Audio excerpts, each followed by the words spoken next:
What's up, gamers? This is Wild.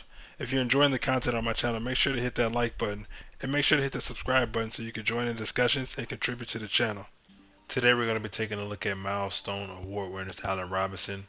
He goes for around 150 to 175,000 coins on the PlayStation auction house, and as you can see, I have him compared to the NFL draft Mike Williams, who goes for around 100,000 coins on the auction house.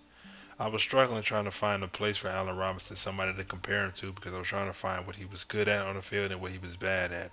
And the closest I could come to right away was Mike Williams, and that they both are pretty proficient, or they're supposed to be used as a jump ball.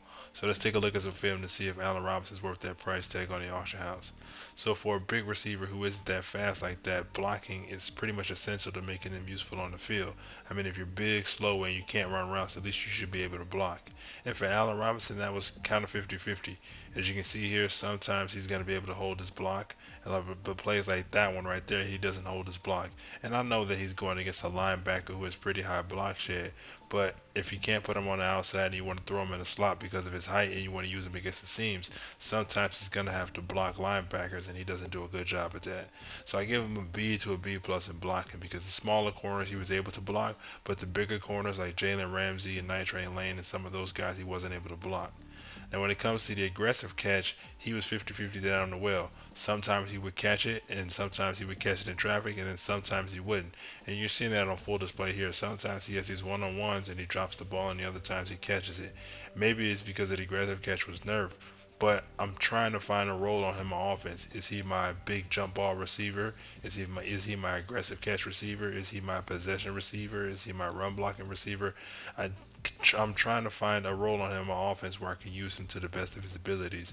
So that's why I'm trying out all of these avenues to see what he can do best.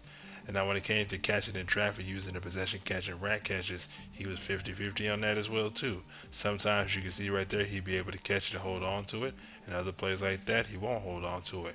Granted, he was hit by two players, but when it comes to finding, I'm trying to find his role in the offense, and he isn't the big possession receiver it is. So what is it for for Allen Robinson? What is his role?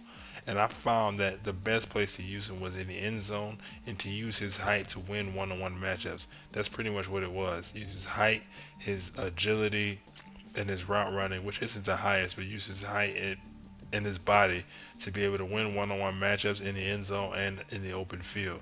So you have to get him in a situation where he's on man and he's able to run corner routes and comeback routes and out routes, and use his release to get off the press and get down the field one-on-one and win those matchups. As you can see, he's doing much better for me in one-on-one matchups. He doesn't even have the highest route running, but he's able to get a lot of separation on that corner right there. I'm not sure who that was, but he was able to get a lot of separation, especially when he's one-on-one. And in the end zone, because he has a good height and solid catching traffic, he's able to make good animations and hold on to the ball in the end zone, and that's definitely important for your red zone offense. So I think that's his role in your offense, and that's where you probably get the most out of him. So he also has some pretty solid rack moves. He's able to hold on to the ball. He didn't fumble for me at all. You see here, he's getting hit with hit sticks, and he's getting tackled, and he's holding on to the ball pretty well. He didn't fumble for me at any time, which you normally wouldn't expect out of a receiver, but you'd be surprised at how many times. But he's also pretty elusive after the catch. You can see here, I didn't have to press any buttons to get that juke right there. And he's going to be able to make another move right here. So, I mean, he's not going to be Marshawn Lynch after the catch, but he's able to actually get some yards after the catch, which is a nice surprise for someone like him. And as you can see, he has pretty solid range. So his role here is one-on-one specialist. You get in one-on-one situations, and he's going to be able to win one-on-one. So that comes down to the point as, is he worth the 150 to 175,000 coins over players like Mike Williams and Brandon Marshall, who can do the same thing?